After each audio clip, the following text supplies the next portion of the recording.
আসসালামু আলাইকুম প্রিয় দর্শক, আলোচনায় আপনাদের সকলকে আমন্ত্রণ জানাচ্ছি। বাংলাদেশে জামায়াতের নেতৃত্বে যে একটি 11 দলীয় জোট তৈরি হয়েছিল, এই 11 দলীয় জোটের মধ্যে একটি দলের নাম ছিল বাংলাদেশ ইসলামী শাসনতন্ত্র আন্দোলন বা সরমনাইয়ের পীর সাহেবের দল।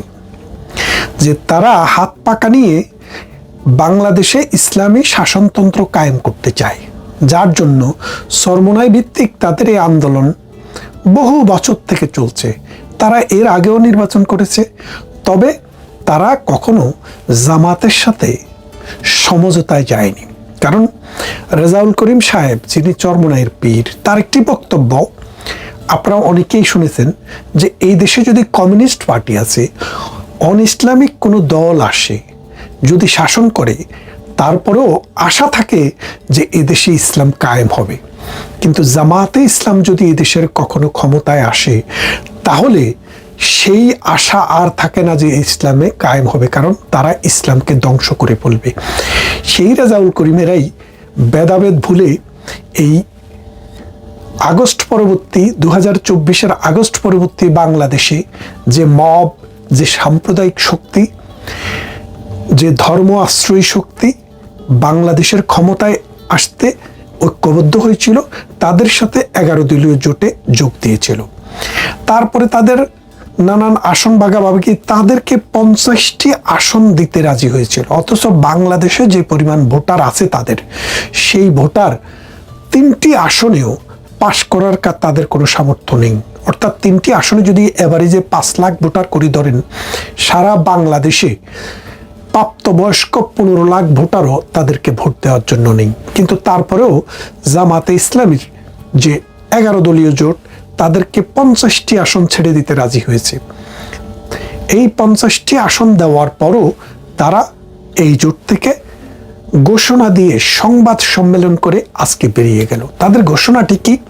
তাদের ঘোষণাটি হচ্ছে, ছোটবেলা থেকে তারা শুনে এসছে জামাতে ইসলামী অর্থাৎ মওদুদিবাদী সাম্প্রদায়িক ধর্মাশ্রয়ী যে শক্তি, এই শক্তির মূল কথা ছিল আল্লাহর আইন চাই, সৎ লোকের শাসন চাই। এবং তারা বলছে যে সৎ লোক দিয়ে আল্লাহর আইনকে বাস্তবায়ন করার জন্যই জামাতে ইসলামের জন্ম। এবং আপনারা দেখেন বাংলাদেশের বিভিন্ন অঞ্চলে জামাতের মৌলানারা যায় বলছে, জমিন হচ্ছে আল্লাহর, এই জমিনে আইনও চলবে আল্লাহর। সুতরাং মানুষের তৈরি কোনো আইন জামাত বিশ্বাস করে না, এবং সেই আইনের উপরে ভিত্তি করে জামাত রাজনীতিও করতে চায় না। এই ভরসায় চরমোনাই, খেলাফত মজলিস, খেলাফত আন্দোলন, মুসলিম লীগ এবং নেজামে ইসলামী পার্টি এই দলে যোগ দিয়েছে। মজার বিষয়টা হচ্ছে, বাংলাদেশে যারা এই 11 দলীয় জোট, এই 11 দলীয় জোটের মধ্যে নেজামে ইসলামী এবং জামাতে ইসলামী 1971 সালের 16 ডিসেম্বর সরওয়ার্দী উদ্যানে যে সারেন্ডার ডিট স্বাক্ষর হয়েছিল, সেই সারেন্ডার ডিটে তাদের নাম উল্লেখ ছিল। অর্থাৎ তারাও পাকিস্তানের পরাজিত শক্তি হিসেবে একটি অংশ সারেন্ডার করছে। সেই শক্তি এখন চরমোনাই কি বলছে দেখেন। চরমোনাইয়ের কথাটা হচ্ছে যে গতকাল জামাতে ইসলামের আমিরকে একজন খ্রিস্টান মহিলা জিজ্ঞেস করেছিল যে আপনারা যদি ক্ষমতায় যান তাহলে কোন ধরনের শাসনতন্ত্র হবে। তো তিনি উত্তরে বলেছিলেন যে আমরা কোনো শরিয়া আইন দেশে চালু করব না, আমরা যেটা করব প্রচলিত যে বাংলাদেশের আইন আছে, এই আইনের ভিত্তিতেই আমরা রাষ্ট্র পরিচালনা করব। এই কথা শুনে রেজাউল করিম সাহেবের দল অর্থাৎ চরমোনাইয়ের পীর সাহেবের দল, তারা বললেন যে আমরা তো এদেশে খেলাফত কায়েম করতে চাই, এদেশে তো আমরা শরিয়া আইন কায়েম করতে চাই, এদেশে তো আমরা ইসলামী শাসনতন্ত্র দেখতে চাই। সুতরাং এই জন্যই তো আমরা জামাতের সাথে সকল ইসলামিক জোটের ভোট এক বাক্সে যাওয়ার জন্যই তো আন্দোলন করছিলাম। তা এখন আমাদের যদি সেই একই বক্সে ভোট না পড়ে, আর ভোট পড়ার পরও যদি সেখানে যদি ইসলামিক আইন বাস্তবায়ন না হয়, কোরআনের আইন বাস্তবায়ন না হয়, তাইলে আমরা জামাতের সাথে জোট করে লাভ কি? তাদের কথাতে যথেষ্ট যুক্তি আছে। তাদেরকে আমি অন্তত একটা বিষয়ে সাধুবাদ দেই, তাদের মধ্যে মুনাফিকি নাই। মুনাফিকের একটা চিহ্ন আছে, আগে বলেছিলেন যে জামাতে ইসলাম যদি কোনোদিন ক্ষমতায় আসে তাহলে ইসলাম আর বাংলাদেশে থাকবে না, কিন্তু এখন তারা সেই জায়গা থেকে সরে এসছেন মনে করেন না। অবশ্যই এটা মুনাফিকি না হইয়া বলতে পারে যে পরিবর্তিত পরিস্থিতিতে তারা হয়তো এই অ্যাসেসমেন্টটা তাদের বদলিয়েছেন, হঠাৎ করে তারা কিন্তু এই সিদ্ধান্তে আসেননি। কিন্তু জামাতে ইসলামের মধ্যে টোটাল মুনাফিকি। মুনাফিকিটা কি দেখেন, তারা বলেছে আল্লাহর আইন চায়, সৎলোকের শাসন চায়, জমিন আল্লাহর, শাসনতন্ত্র হবে আল্লাহর, কিন্তু তারা যে শাসনতন্ত্র এখন কায়েম করতে যাচ্ছে সেটা হচ্ছে মানুষের শাসনতন্ত্র। তাহলে তাদের মুখ এবং বুক, তাদের বিশ্বাস এবং তাদের এক্সপ্রেশন দুইটা আলাদা।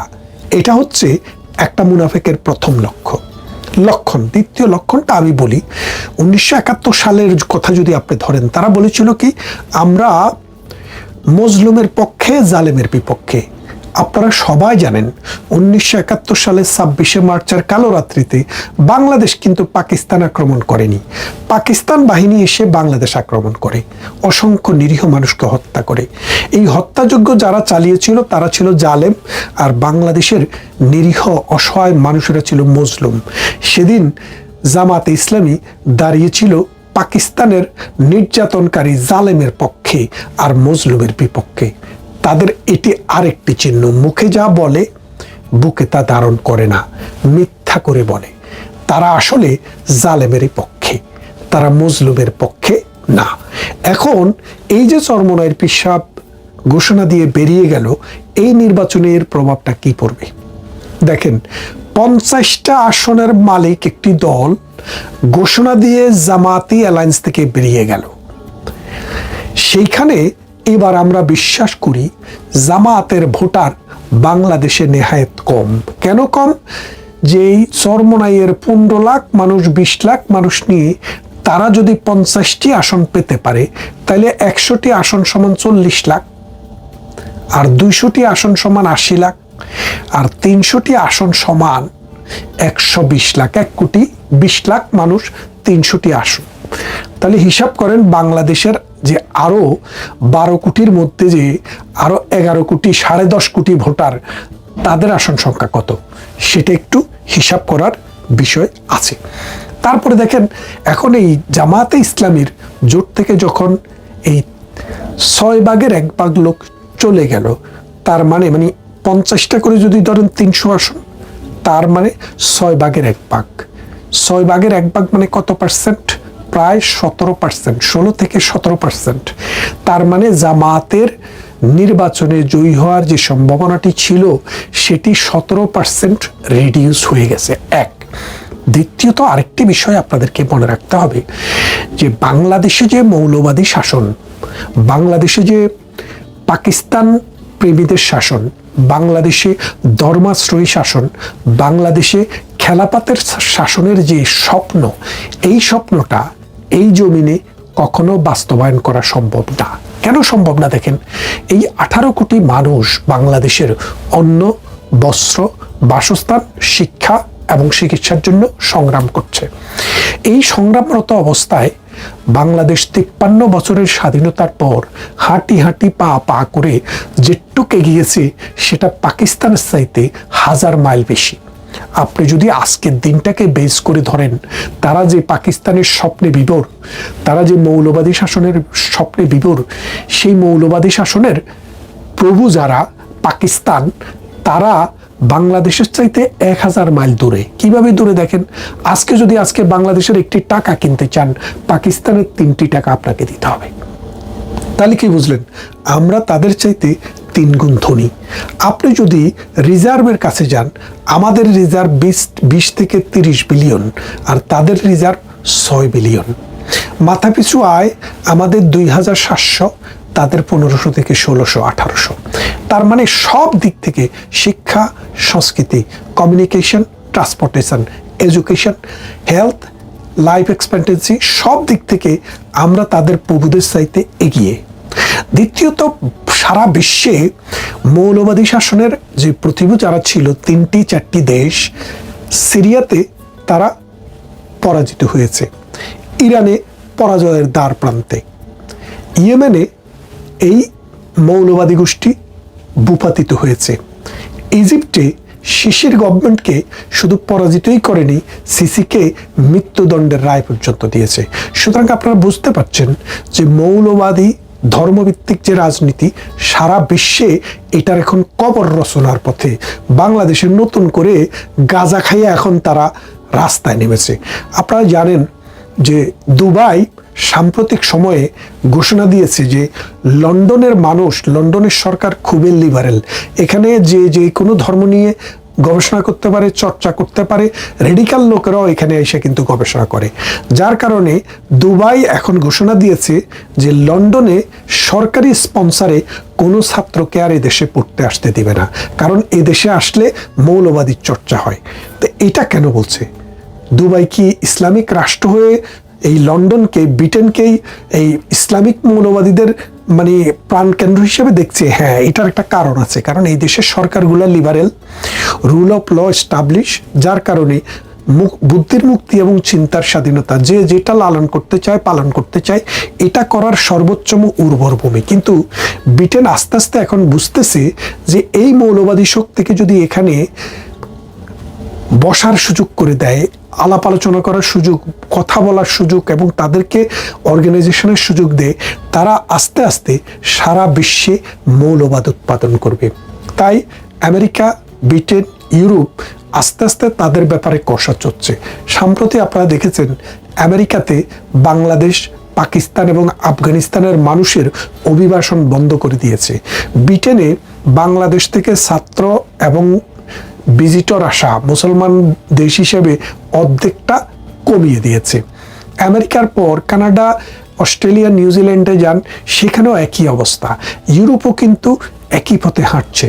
তার মানে এই মৌলবাদী শক্তি যতই ধর্মাশ্রয়ী রাষ্ট্র করতে চাক, যতই একটা মৌলবাদের আলখেল্লা তৈরি করতে চাক, দিন দিন তাদের জন্য শুধু বাংলার মাটি না, সমগ্র বিশ্বের মাটি আস্তে আস্তে খুব বিপজ্জনক একটা ভূমিতে পরিণত হচ্ছে।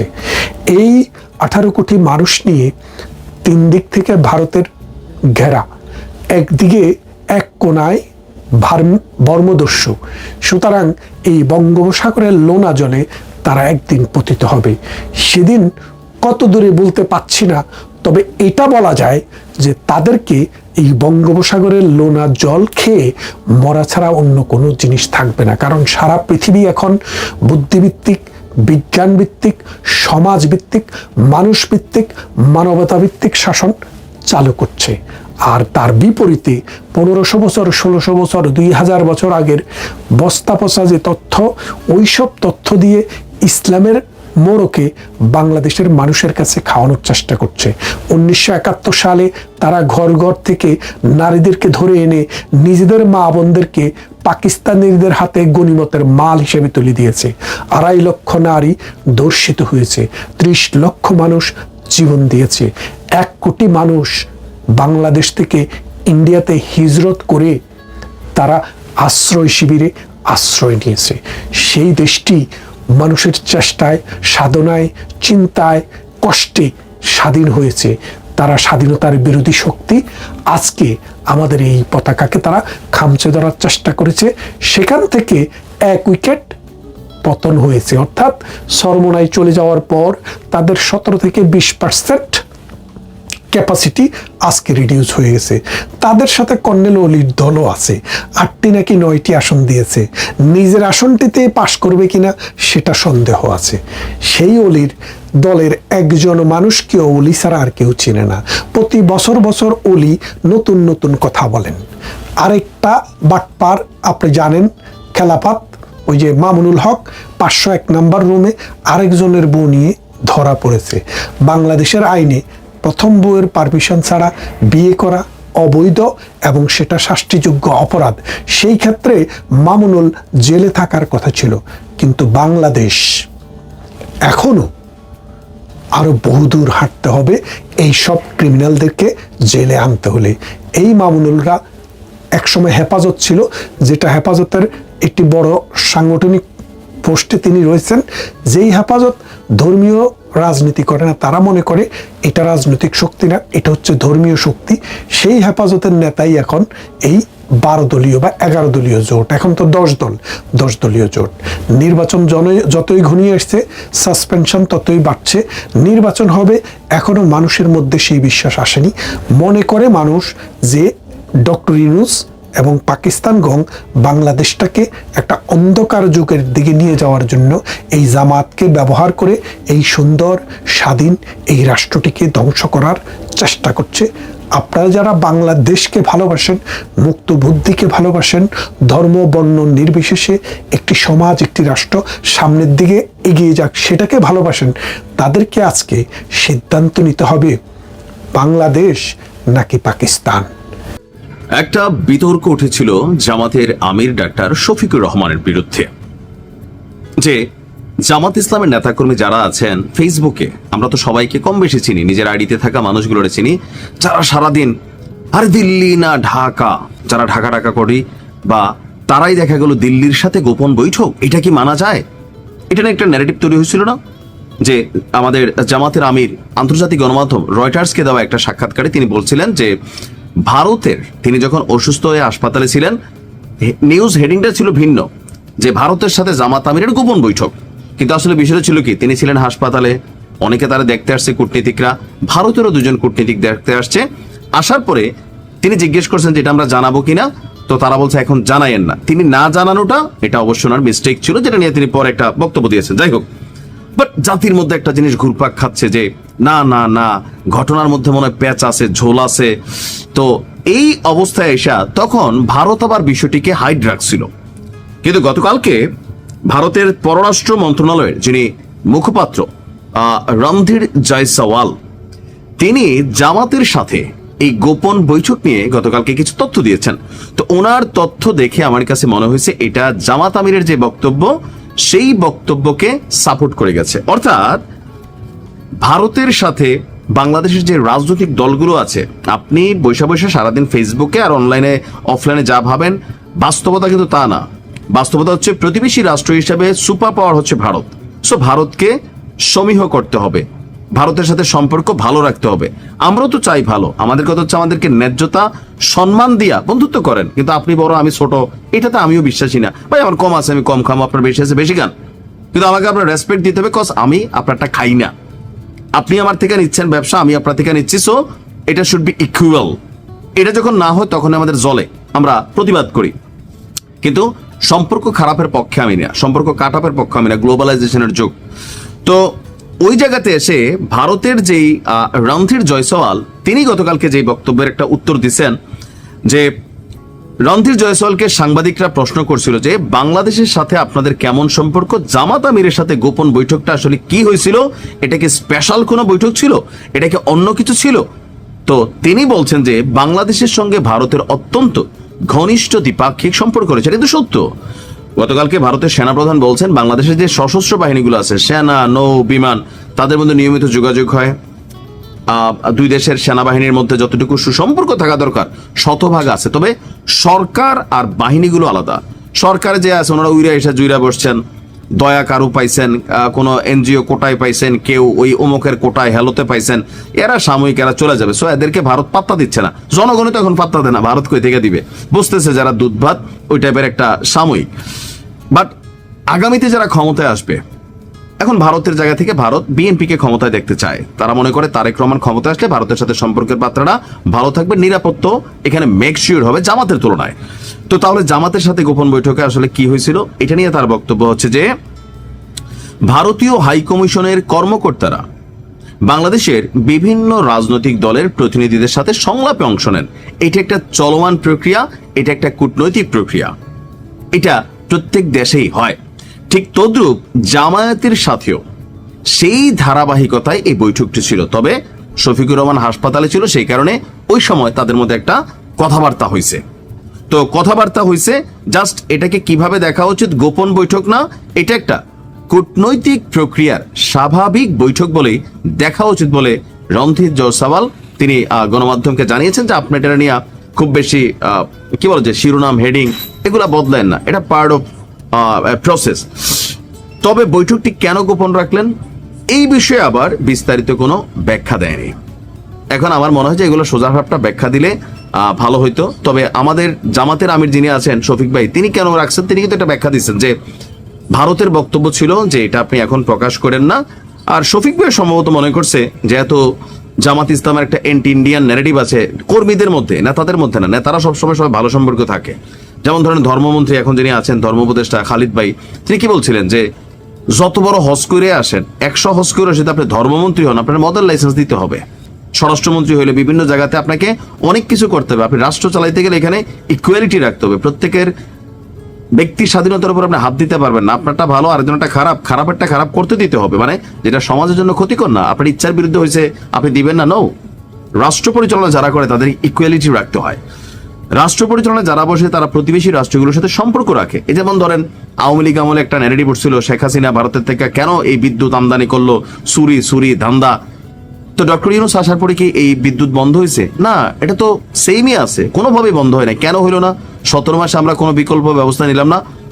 কতটা চুক্তি বাতিল হয়েছে? তার মানে যারাই ক্ষমতায় বসে তারাই কিন্তু আশেপাশের রাষ্ট্রগুলোকে হিসাব করে চলে। আর বাংলাদেশ যেহেতু 3 দিকে ভারত, সো ভারতের সাথে সম্পর্ক রাখাটার বিষয়টা একটা মানে পয়েন্ট অফ লজিক আছে, সেই কারণে সবাই একটা হিসাব নিকাশ করে চলে।